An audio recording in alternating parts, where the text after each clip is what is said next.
लक्षपूर्वक छोट्या बघायचं तो 23 वजा 14 ही संख्या आहे. काय करायची याची आपला वजाबाकी. आता 3 मधून 4 एका खाली एक जे अंक येतं ते एका खाली एक घालवायचे. हा एका खाली एक. मग काय करावं लागन हा 3 मधून 4 घालावं लागन. थांब काय करावं लागन 3 मधून 4 घालावं लागन. पण 4 काय आहे 3 पेक्षा मोठा आहे तो त्याच्यातून जाईन का मग काय करावं लागन आपला ह्या 3च्या जागेवर मोठा करावं लागन. हा 3 पुढं आहे तसंच लिहायचा वर. लिहिला का थांबा थांबा थांबा. आणि मग याला काय करावं लागेल त्याच्या शेजारीकडून शेजारी कोण आहे त्याचा किंवा 1 आणि 4 शेजारी आहे का नाही त्याच्या पुढचा शेजारी कोण आहे 2 त्याच्याकडून एक उसना घ्यावा लागेल. हा उसना घेऊन त्यांनी इथं त्याच्या समोर ठेवला. उसना घेतलं कुठं ठेवतो तो त्याच्या समोर ठेवतो. समोर ठेवल्यावर किती झाले हो 13.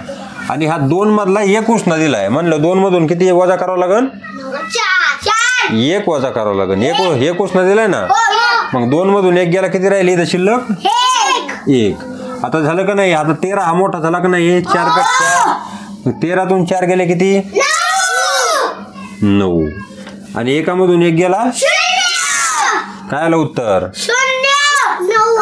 9. किती आलं उत्तर 9. आता पुढे बघा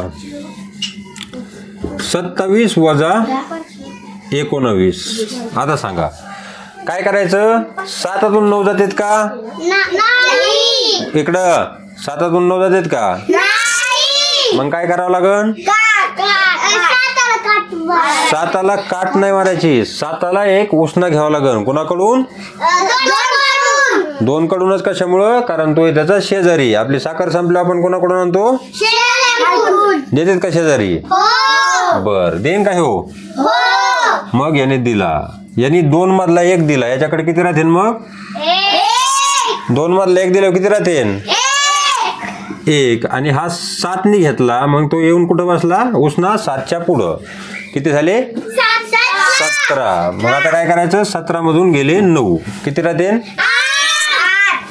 8. आणि 1तून 1 गेला समजलं का विसरण का कधी आता पुढचं तुम्ही सांगायचं तुम्हाला मी विचारणार. बघा 46 वजा 28. आता काय करावं लागन मी काय सांगितलंय 4 कडून 1 घ्यायचा उसना मग 4 कडे किती राहते ना 3 आणि उसना येऊन कुठं बसन 6च्या पुढं मग किती झाले ते 16. हा मग 16 मधून गेले 8 किती राहिले 8 आणि इथं 3 मधून किती जाते